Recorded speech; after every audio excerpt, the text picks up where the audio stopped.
the wife's story. He was a good husband, a good father. I don't understand it. I don't believe in it. I don't believe it happened. I saw it happen, but it isn't true. It can't be. He was always gentle. If you'd have seen him playing with the children, anybody who saw him with children would have known that there wasn't any bad in him. Not one mean bone. When I first met him, he was still living with his mother over near Spring Lake, and I used to see them together, the mother and the sons, and think that any young fellow that was that nice with his family must be one worth knowing. Then one time, when I was walking in the woods, I met him by himself, coming back from a hunting trip. He hadn't gotten any game at all, not so much as one field mouse. But he wasn't cast down about it. He was just larking along, enjoying the morning air. That's one of the things I first loved about him. He didn't take things hard. He didn't grouch and whine when things didn't go his way. So we got to talking that day, and I guess things moved right along after that because pretty soon he was over here pretty near all the time. My sister said, my parents had moved out the year before and gone south, leaving us the place. And my sister said, kind of teasing but serious, well, if he's going to be here every day and half the night, I guess there isn't room for me. And she moved out, just down the way. We've always been real close, her and me. That's the sort of thing that doesn't ever change. I couldn't have ever got through this bad time without my sis. Well, so he come and live here. And all I can say is, it was the happiest year of my life. He was just purely good to me. Hard worker, never lazy, and so big and fine looking. Everybody looked up to him, Young as he was, lodge meeting nights, more and more often they had him to lead the singing. He had such a beautiful voice, and he'd lead off strong, and the others just following and joining in, high voices and low. Brings the shivers on me now to think of it, hearing it, nights when I'd stayed home from meeting, when the children was babies, the singing coming up through the trees there, and the moonlight, summer nights, the full moon shining. Never hear anything so beautiful. I'll never know a joy like that again. It was the moon. That's what they say. It was the moon's fault, and the blood. It was in his father's blood. I never knew his father, and now I wonder what became of him. He was from up Whitewater way, and had no kin around here.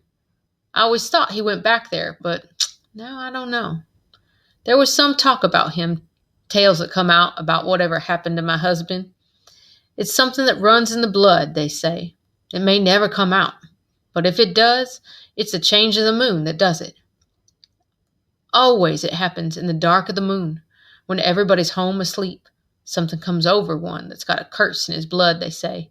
He gets up because he can't sleep, and he goes out into the glaring sun and goes off all alone, drawn to find those like him.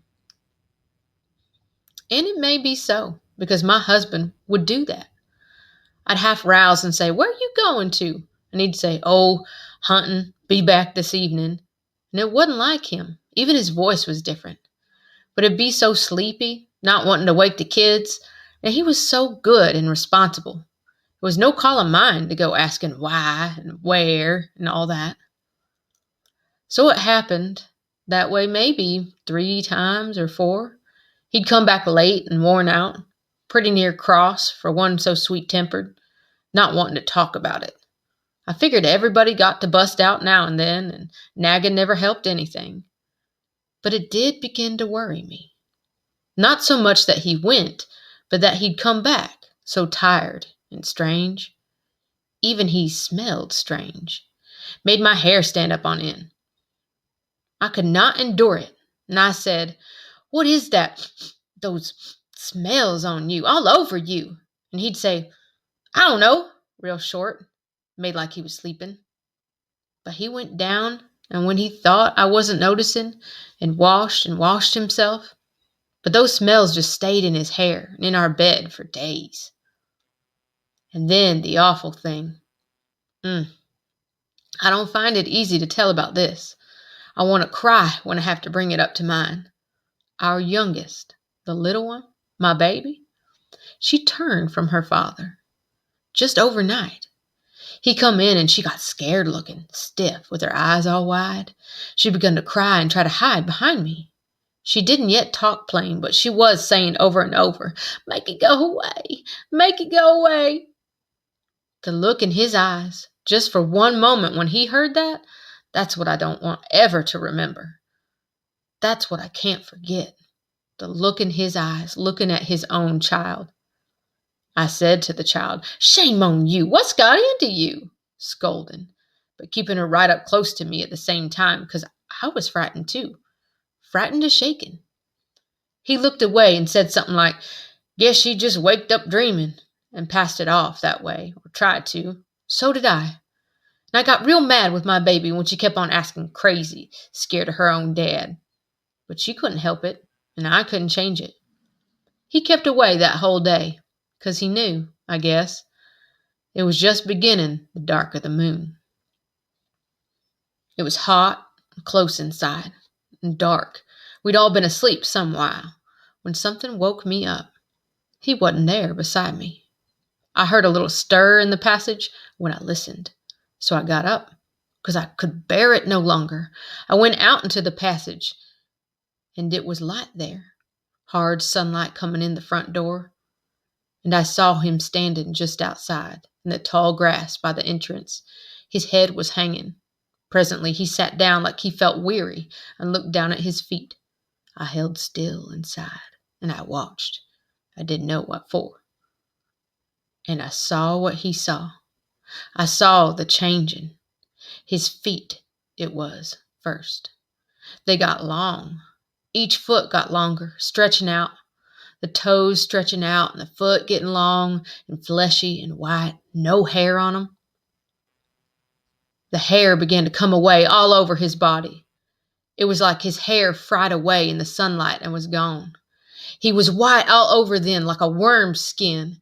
And he turned his face. It was changing while I looked. It got flatter and flatter, and the mouth flat and wide, the teeth grinning flat and dull, the nose just a knob of flesh with nostril holes. Ears gone, eyes gone blue, blue, with white rims around the blue, staring out of me out of that flat, soft, white face. He stood up then, on 2 legs. I saw him. I had to see him. My own dear love turned into the hateful one. I couldn't move, but as I crouched there in the passage, staring out into the day, I was trembling and shaking with a growl that burst out into a crazy, awful howling. A grief howl, a terror howl, and the others heard it, even sleeping, and woke up. It stared and peered, that thing my husband had turned into, and shoved its face up to the entrance of our house. I was still bound by mortal fear, but behind me the children had waked up, and the baby was whimpering. The mother anger came into me then, and I snarled and crept forward. The man thing looked around. It had no gun, like the ones from the man places do, but it picked up a heavy fallen tree branch in its long white foot, and it shoved the end of that down into our house, at me. I snapped the end of it in my teeth, and I started to force my way out, because I knew that the man would kill our children if it could. But my sister was already coming. I saw her running at the man with her head low and her mane high, her eyes yellow as a winter's sun. It turned on her and raised up that branch to hit her. But I come out of the doorway mad with mother anger. All the others were coming, answering my call, the whole pack gathering, there in that blind glare in the heat of the sun at noon. The man looked round at us and yelled out loud. It brandished the branch it held. Then it broke and ran, heading for the cleared fields and the plowed lands, down the mountainside. It ran on 2 legs, leaping and weaving, and we followed it. I was last, because love still bound the anger and the fear in me.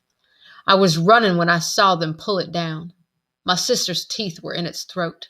I got there, and it was dead. The others were drawn back from the kill because of the taste of the blood and the smell. The younger ones were cowering and some crying. My sister rubbed her mouth against her forelegs over and over to get rid of that taste. I went up close because I thought if the thing was dead, the spell, the curse must be done. My husband could come back, alive or even dead. If only I could see him, my true love. in his true form, beautiful.